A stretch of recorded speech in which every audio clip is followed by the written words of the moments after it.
దేవుని పరిశుద్ధమైన ఘనమైన నామమునకు ఘనత మహిమ ప్రభావాలు కలుగునుగాక. ప్రభునందు మిక్కిలి ప్రియులారా, ఈ ఉదయకాల సమయంలో ప్రభు మనందరినీ ప్రేమించారు, దీవించారు, ఆశీర్వదించారు. ప్రతి దినము అనుదినము ఆయన ప్రేమగల వాక్కుల ద్వారా మనలను ఆదరించి, మనను సేదతీర్చి, మనను తృప్తిపరిచి, మనకు సమాధానం ఇచ్చే గొప్ప దేవునికి మహిమా ఘనత ప్రభావాలు కలుగునుగాక. ఈ ఉదయం ప్రభు మనలను ప్రేమించి మనకిచ్చిన వాక్యాన్ని చదువుతున్నాను. మొదటి దినవృత్తాంతముల గ్రంథము 21 అధ్యాయం 21 వచనం 21. దావీదు ఓర్నాను నొద్దకు వచ్చినప్పుడు ఓర్నాను దావీదును చూచి కళ్ళములో నుండి వెలుపలకు వచ్చి ఈ తల నేలమొట్టునకు వంచి దావీదునకు నమస్కారము చేసెను. ప్రార్థన చేసుకుందాం. నమస్కారము చేసెను, ఈ మాట గుర్తుంచుకోండి. ప్రార్థన. ప్రేమగల తండ్రి, పరిశుద్ధులైన మా ప్రభువా, మీ పరిశుద్ధ పాదాలకు వందనాలు. తన్ను తాను తగ్గించుకునేవాడు హెచ్చింపబడతాడన్నాడు. అయ్యా, ఈ ఉదయకాల సమయంలో ప్రభువా, ఎవరైతే నీ సన్నిధిలో విరిగి నలిగిన హృదయంతో నాయన ప్రార్థన చేస్తారో, కన్నీటి ప్రార్థన చేస్తారో తండ్రి, వారి ప్రార్థన ఆలకించే దేవుడు. అవును ప్రభువా, గతించిన రాత్రి అంతా తండ్రి మీ గాయపడిన హస్తముల చోటన మమ్మలను అందరినీ కాల్చి కాపాడి భద్రపరిచారు. మీకు వందనాలు చెల్లిస్తున్నాం. ఉదయకాల సమయంలో తండ్రి నీ ప్రేమగల వాక్కుల ద్వారా మమ్మలను ఆదరించడానికి, నీ సమాధానంతో నింపడానికి ఈ దినమంతా నీ కృప మాకు చాలినంతగా దయచేసినందుకు తండ్రి నీకు వందనాలు చెల్లిస్తా ఉన్నాం. ఈ ఉదయం మీరిచ్చిన వాక్యం ద్వారా మాతో మాట్లాడటానికి మీరు ఇష్టపడి నీ సేవకునిగా, నీ దాసునిగా ప్రభ నాకు ఇచ్చిన ఈ మంచి అవకాశాన్ని బట్టి పరిశుద్ధ ఆత్మదేవ నీ కృపను బట్టి నీకు కృతజ్ఞత చెల్లిస్తున్నాం. వాక్యాన్ని వింటున్న మా ప్రియ విశ్వాసుల కుటుంబాలన్నింటినీ ప్రభువ పేరు చొప్పున ఆశ్రయించి దీవించండి. ఎవరు ఎటువంటి సమస్యలతో ఉన్నారో, ఎలాంటి ఇబ్బందుల్లో ఉన్నారో, సాతాను తండ్రి వారిని ఏ విధంగా నలగొట్టేస్తున్నారో ప్రభువ మీరు చూస్తున్న దేవుడు తండ్రి, మీ అనుకూల సమయంలో మా బిడ్డలు చేసే ప్రార్థన మీద ఆలకించి తండ్రి వారికి మీరే సమాధానం దయచేయండి. మహిమా ఘనత ప్రభావాలు మీరు పొందుకోండి. ఈ దిన వర్తమానం ద్వారా మమ్మల్ని దీవించండి. యేసు పరిశుద్ధ నామములో ప్రార్థించి బ్రతిమలాడి వేడుకొనుచున్నాము తండ్రి, ఆమేన్. ప్రభునందు మిక్కిలి ప్రియులారా, ఈ ఉదయకాల సమయంలో ప్రభువు మనకి ఇచ్చిన మంచి వర్తమానాన్ని బట్టి నేను ప్రభువును స్తుతిస్తా ఉన్నాను. నమస్కరించు అని ఒక మాట 21 అధ్యాయం 21 వచనంలో దావీదు ఓర్నాను వద్దకు వచ్చినప్పుడు ఓర్నాను దావీదుని చూసి కళ్ళములో నుండి వెలుపలికి వచ్చి తన తల నేలమొట్టుకు వంచి దావీదునకు నమస్కారం చేశాను. ప్రభునందు ప్రియులారా, ఏంటి జరిగిన సంఘటనని, ఎందుకు ఓర్నాను దగ్గరికి దావీదు వచ్చాడు అన్న దాని గురించి కొన్ని విషయాలు మనం జ్ఞాపకం చేసుకుంటే, దావీదుని దేవుడు ఆశ్రయించాడు. అన్ని యుద్ధాల్లో, అన్ని విషయాల్లో ప్రియులారా గొప్ప విజయాన్ని ఇచ్చేవాడు. ఎందుకంటే దేవుని సన్నిధిలో ప్రార్థించుకోకుండా ఎప్పుడు కూడా ఆయన యుద్ధానికి కానీ మరేమి చేసేవాడు కాదు. మనము కూడా అంతే. ప్రతి విషయంలోనూ, చిన్న విషయం కావచ్చు, పెద్ద విషయం కావచ్చు, ప్రార్థనాపూర్వకంగా సిద్ధపడటం అనేది అది వేరే విధానం ఉంటుంది పిల్లలు. కనుక ఎవరైతే ప్రార్థనాపూర్వకంగా సిద్ధపడి మన ప్రయాణాల్లో కానీ, మన ఉద్యోగాల్లో కానీ, మన కుటుంబ విషయాల్లో కానీ ప్రార్థన పూర్వకంగా మనం ఎప్పుడైతే సిద్ధపాటు కలిగి ఉంటామో దేవుని కృప మనకు తోడుగా ఉంటుంది. ఇత్యుడైన ఉభయదేమింటిలో దేవుని మందసం పిల్లారా కేవలం 3 మాసాలు ఉంది. అయితే దేవుడు ఉభయదేవును తన ఇంటి వారందరినీ ఆశ్రయించిన మన గొప్ప దేవుడు పిల్లారు. కనుక వాగ్దానం చేస్తున్న గొప్ప దేవుడు, మనలను ఆశ్రయించే దేవుడు. ఇక్కడ దావీదు జీవితంలో జరిగిన ఒక చేదు అనుభవాన్ని మీకు నేను జ్ఞాపకం చేస్తా ఉన్నాను. 21 అధ్యాయంలో తరువాత మొదటి వచనం చదువుతున్నాను. తరువాత సాతాను ఇశ్రాయేలునకు విరోధముగా లేచి ఇశ్రాయేలును లెక్కించుటకు దావీదును ప్రేరేపింపగా. పిల్లరా, దేవుడు చెప్పలేదు నాయన జనం లెక్క పెట్టమని, కానీ సాతాను ఎప్పుడైతే దావీదుకు అన్ని విషయాల్లో గొప్ప విజయాలు సాధిస్తూ ఉన్నాడో, దానిని ఓర్వలేని సాతాను ఏం చేశాడంటే జనం లెక్కించరబ్బాయి అన్నాడు. ఇది దేవుని చిత్తం కాని పని పిల్లారా. కానీ ఎప్పుడైతే సాతాను ఆ విధంగా దావీదును ప్రేరేపించాడో పిల్లరా, యోవాబును పిలిపించాడు. యోవాబును పిలిపించి అన్నాడు. మీరు వెళ్ళి బెయేర్షాబా మొదలుకొని దాని వరకు, ఎక్కడి నుంచి ఎక్కడికి? బెయేర్షాబా మొదలుకొని దాని వరకు మీరు జనాల్ని లెక్కించండి రబ్బాయి అన్నాడు. లెక్కించి వారి సంఖ్య నా యొద్దకు తీసుకురమ్మని ఎప్పుడైతే చెప్పాడు పిల్లరా, అందుకు యోవాబు రాజా, 3వ వచనం 21 అధ్యాయం 1 దినవృత్తాంతాలు 3వ వచనంలో, రాజా ఆయన ఎంత విధేయతో యోవాబు సైన్యాధిపతి మాట్లాడుతున్నాడో చూడండి పిల్లరా. రాజా, నా ఏలినవాడ యెహోవా తన జనులను ఇప్పుడున్న వారి కంటే 100 అంతలు ఎక్కువ మందిని చేయను గాక. వారందరూ నా ఏలినవాని దాసులు కారా? నా ఏలినవానికి ఈ విచారణ ఎలా? ఇది జరగవలసిన హేతువేమి? జరిగిన ఎడల ఇశ్రాయేలుకు శిక్ష కలుగునని మనవి చేశాడు. మంచి సలహా ఇచ్చాడండి సైన్యాధిపతి అయిన యోవాబు. అయ్యా, మన జనాంగం, ఇశ్రాయేలీ జనాంగం 100 రెట్ల అభివృద్ధి పొందింది. 100 అంతలు ఎక్కువ మందిగా చేశాడు దేవుడు. పిల్లారా, ఇశ్రాయేలీని నేలమట్టం చేయాలని హిట్లర్ కానీ, నీరో చక్రవర్తి కానీ, గ్లాడియస్ కానీ, కలిగొలా అని చక్రవర్తి కానీ, అగస్టిన్ చక్రవర్తి కానీ, వీళ్ళంతా పిల్లారా 8 మంది చక్రవర్తులు యూదులు అని పేరుంటే ఓసుకోత పోసారు. వాళ్ళు భూమి మీద ఉంటాకి వీల్లేదు అనుకున్నారు. ఎంతైతే వారిని నిర్మూలన చేయాలనుకున్నారో దేవుడంతా వారిని అంతగా అభివృద్ధి చేశాడు. వారి యొక్క ప్రపంచ దేశాల్లో చెదిరిపోయి ఏ దేశంలో ఉన్నప్పటికీ కూడా పిల్లరా, వారికి ఉన్నంత జ్ఞానము, దేవుడు వారిని ఆశ్రయించిన విధానం మన చరిత్ర సైతం మనకు చాలా ఆశ్చర్యపోతాం. కనుక దేవుడు అంతగా, అయ్యా యోవాబు రాజుగారికి చిన్న మనవి చేస్తా ఉన్నాడు. సార్ ఒక్కసారి ఆలోచించండి. రాజా, నా ఏలినవాడ యెహోవా తన జనులను ఇప్పుడున్న వారి కంటే 100 అంతలు ఎక్కువ మంది చేశాడు. కనుక ఇశ్రాయేలీలకు పిల్లల ప్రభు ఎంత గొప్ప కార్యం చేశాడంటే, ఇస్సాకు ఆ దేశంలో ప్రవాసిగా ఉండి విత్తనము చల్లి 100 అంతల ఫలం పొందాడట. విత్తనం వేసామంటే పిల్లలు ఇశ్రాయేల్ దేశంలో నిజంగా ప్రపంచ దేశానికి అంట కోడిగుడ్లు వారు సప్లై చేయగలరట. ద్రాక్షలు అయితే ఇంక చెప్పక్కలేదు, ధాన్యములు, అంజూరాలు 1 కాదు 2 కాదు పిల్లరా, అంత సువిశాలమైన ఫలవంతమైన దేశం ఇశ్రాయేల్ దేశం.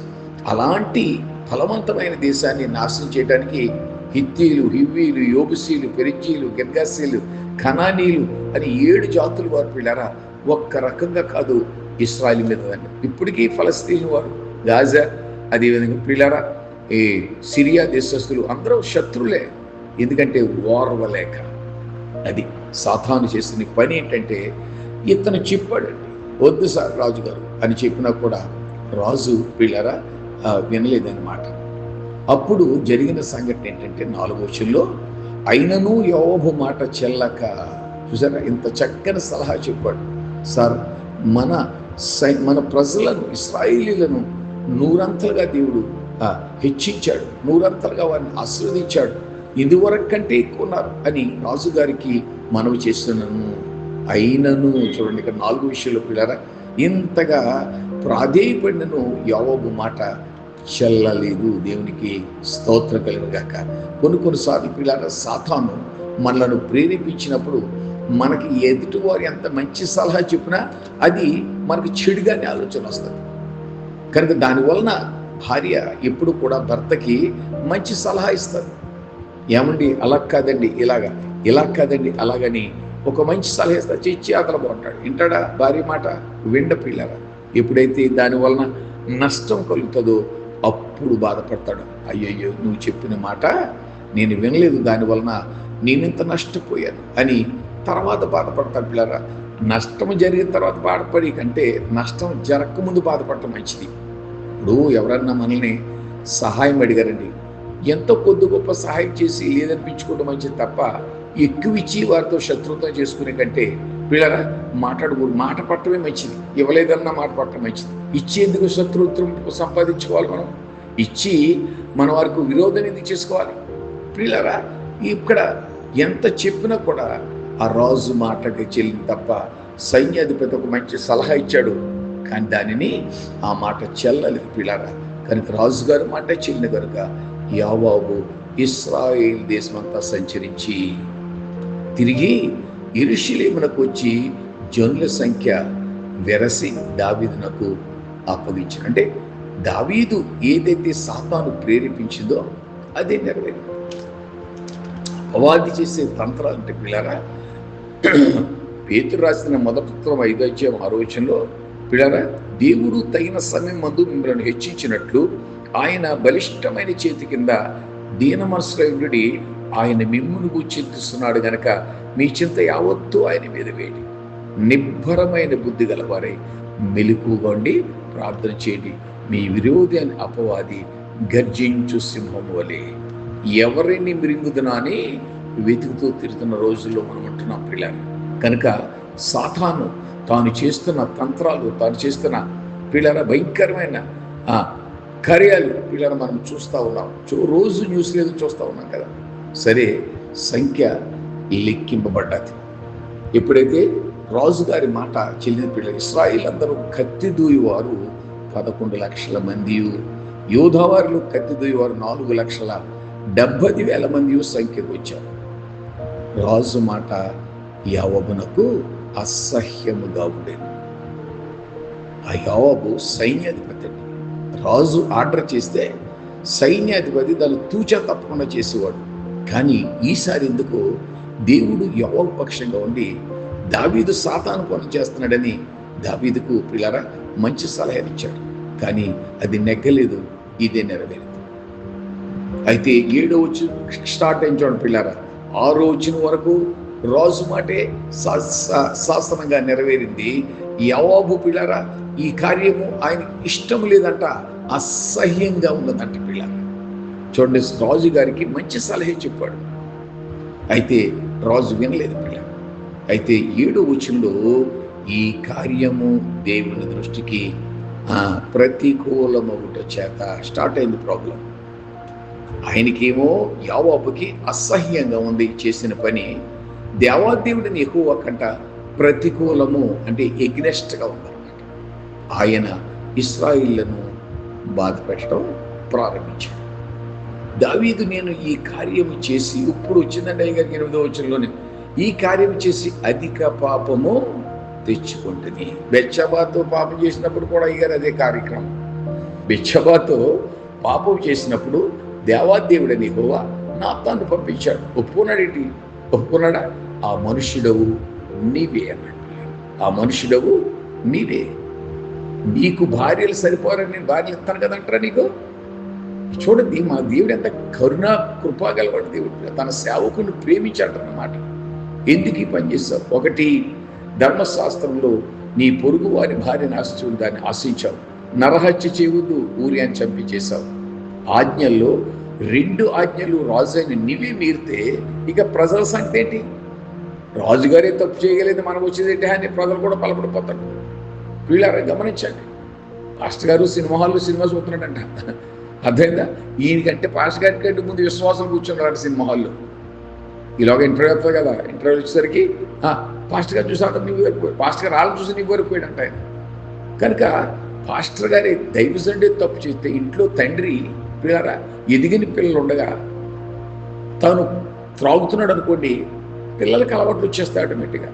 వాళ్ళ అమ్మని హింసిస్తూ వేరే ఆమెతో కాపురం పెట్టాడు అనుకోండి, ఇక కుటుంబంలో నరకమే నరకం. పిల్లల బిడ్డలు కూడా ఆ విధంగా అయిపోతారు. కనుక యజమాని ఎప్పుడు కూడా దేశాన్ని పరిపాలించే పరిపాలకులు కావచ్చు, ఊరిని పరిపాలించేవారు కావచ్చు, ఇంటిని యజమాని కావచ్చు, ఎవరైతే జాగ్రత్తగా ఉంటారో పిల్లరా అప్పుడు పిల్లలు మంచి మార్గం నడుపుతారు. ఇప్పుడు ఈయన చేసిన ఈ పనికి ఇప్పుడు బాధపడుతున్నాడండి. నేను పాపం చేశాను అని ఇప్పుడు బాధపడతాం ఏమేంటి?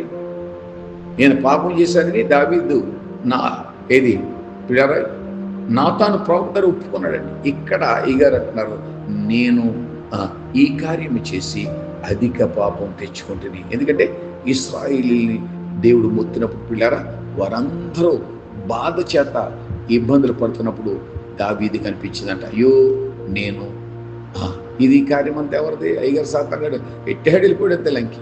ఇప్పుడు అవ్వమ్మకి ఆదమ్మకి ఏం చేశాడు?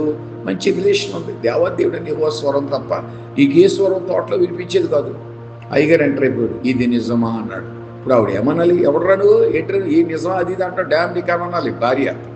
ఇప్పుడు భార్య భర్త లేనప్పుడు ఎవడన్నా తెలియని వచ్చి బెల్ల కొడితే, అమ్మా అయ్యగారు ఉన్నారని, అయ్యగారు లేరయ్యారు, అది కాదండి అయ్యగారు, ఎదవ ప్రవర్తన ప్రవర్తించగా ఇల్లు లేరని చెప్పాను కదా, వచ్చినప్పుడు రా అనాలి. అంతే తప్ప అతిథి మర్యాదలు చేసి రండి కాఫీ తాగిల్దురు కానీ, రండి టీ పెడతాను, కొంచెం నాస్తా పెడతాను, ఇవి అతిథి మర్యాదలు అంటారు. భర్త లేనప్పుడు భార్య ఎప్పుడు కూడా నీవు ఎవడో తెలియనప్పుడు నువ్వు ఎందుకని లోపల రానిచ్చావు? ఇప్పుడు సాతాను అబోమకు తెలుసా స్వరం? తెలియదు ప్రియులారా. దేవాదేవుడని యెహోవా స్వరం ప్రతిరోజు సాయంకాలం చల్లపూట వేళ డాడీ డాడీ అని పరిగెత్తేవారు. ఆదాము స్వరం తెలుసు. ఈ స్వరం ఎక్కడ? మూడో స్వరం. ఎవడండి మీరు, ఎవడరా నువ్వు, ఏంటి అది అంటున్నావు ఇది అంటున్నావు అని అన్నాలా? అబ్బే అతిథి మర్యాదలు మా దరిద్రం ఇలా పట్టేసింది, మమ్మల్ని తినొద్దన్నాడు. ఇదా 900 ఫల వృక్షాలు తోటలో ఉంటే నువ్వు అన్ని విడిచిపెట్టి దాని ఒక్కదాని మీదకి నీ మైండ్ ఫోకస్ అయిందంటే నీవు లోకంలో ఉన్నట్టు లెక్క. గమనించండి. ఎంత అయిపోయిన తర్వాత అప్పుడు నేను అధిక పాపం చేశానంటే ప్రయోజనం ఏంటి? నేను మిక్కిలి అవివేకంగా ప్రవర్తించి తిని. వివేకము దేవుడిచ్చేది, అవివేకము అపవాది చేసే ప్రేరేపణ. ఇప్పుడు నీ దాసుని దోషం పరిహరించమని దేవునితో మొరపెట్టగా. ఈ మాట ముందు ఉండాలి. అబ్రాము పిల్లరా 17 అధ్యాయం ఆదికాండంలో దేవాదేవుడైన యెహోవా అబ్రాముతో మాట్లాడుతూ ఉన్నాడు.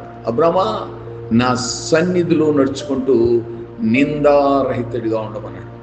నా సన్నిధిలో నడుచుకుంటూ నిందారహితుడిగా ఉండమన్నాడు. పిల్లరా దేవుడు 13 సంవత్సరాలు మాట్లాడలేదు. అదేనా? దేవుడు 13 సంవత్సరాలు అబ్రాముతో మాట్లాడలేదండి. ఈ 17 అధ్యాయంలో చెప్పాడు, నా సన్నిధిలో నడుచుకుంటూ ఎలా ఉండాలి? నిందారహితుడు. నింద తెచ్చుకోవటం ఎందుకు? శానము చెప్పినంత మాత్రాన హాగర్ దగ్గరికి వెళ్ళమంతా వెళ్ళిపోవడమే. ఆమె ప్రార్థన చేయాలి దేవుని సన్నిధిలో. దేవా ఏంటి మా ఆవిడ ఇలాగంటుంది, నువ్వు పిల్లలు ఇస్తున్నావు, నేను పిల్లలు ఇవ్వలేదు, ఆవిడ 90 వచ్చింది, నాకు 100 వచ్చింది, ఏంటి నాయన మా పరిస్థితి? అదిగో హాగర్ దగ్గరికి వెళ్ళమంటుంది, ఏం చేయమంటావు అని అడగాలి. అబ్బే సమయం దొరికిందే సంది అంటే ఇంకా వెంటనే కనుక పిల్లలను క్షమించదురుగాక. ఇక్కడ ఆయన అంటున్న మాట ఏంటంటే, నేను ఈ కార్యం చేసి అధిక పాపము తెచ్చుకుంటుని, నేను మిక్కిలి అవివేకముగా ప్రవర్తించి తిని. ఇప్పుడు నీ దాసుని దోషం పరిహరింపమని దేవుడితో మొరపెట్టగా. చూడ దేవుడు కరుణ వాత్సల్యం గలవాడండి. మన ప్రార్థనలు మనం ఎంత దుర్మార్గులమైనా దేవుని సన్నిధికి వచ్చి మోకరించి ప్రభువా అంటే నాకు మాట ఏంటినైనా అని గొప్ప ఆదరించి మన ప్రేమించే దేవుడు. మొరపెట్టగా యెహోవా దావీదునకు దర్శకుడగు గాదుతో ఇలాగు సెలవిచ్చాను. దీర్ఘదర్శి అనేవారు, ప్రవక్తలు అనేవారు. పిల్లరా ఈ గాదు గొప్ప దర్శనం గలవాడు.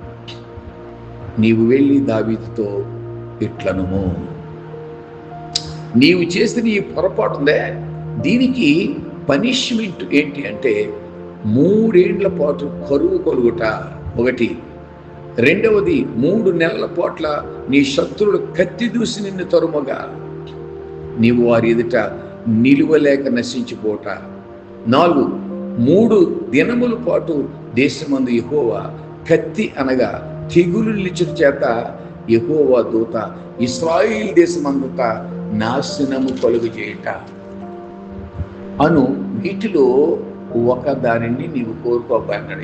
ఇచ్చేసింది పనిష్మెంట్. అప్పుడే వచ్చేసిందండి. అప్పుడు దావీదు అన్నాడు, నన్ను పంపిన వానికి నేను ఏం చెప్పాలి? దేవాదేవుడు నీకు ఇలాగిచ్చాడు, అబ్బాయి నీ ఇష్టం, ఇందులో ఏదో ఒక ఆప్షన్ నీకుంది. అమెరికా దేశంలో పిల్లారా నల్లైన ఒక పెద్ద ఎర్రాయిన దగ్గర పనిచేసేవాడు అంట. అంటే అమెరికన్ ఒరిజినల్, వీళ్ళు మిశ్ర సంతానం, ఆఫ్రికా సంతానం. ఆయన దగ్గర మహాధనవంతుడు అంట. భార్య చనిపోయింది, ఒకే ఒక కుమారుడు. వాడు లోకమనే ఆశలకు పడిపోయి, లోకాశల్లో పడిపోయి పిల్లరా త్రాగుడు, డ్యాన్స్ అంట, ఇయ్యంట, ఎప్పుడో నెలకు 2 నెలలకు ఒకసారి ఇంటికి వచ్చేవాడు. కానీ ఈ వృద్ధాప్యలో ఉన్న తండ్రిని ఈ యొక్క ఆఫ్రికన్ ఉన్నాడే కుర్రోడు, యవనస్తుడు, ఈ ఆఫ్రికాని గొప్ప సేవలు చేశాడు. తండ్రి లేవలేని టైంలో కౌరు పంపించినా కూడా కుమారుడు రాలేదండి.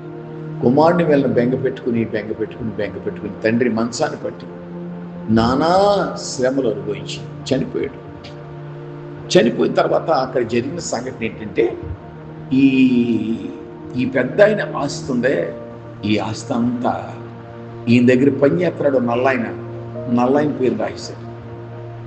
ఆస్తి అంతా నల్లాయన పేరు రాయిస్తాడు. అయితే మనకు కావాల్సిన పాయింట్ ఒక ఆప్షన్ ఇచ్చాడు.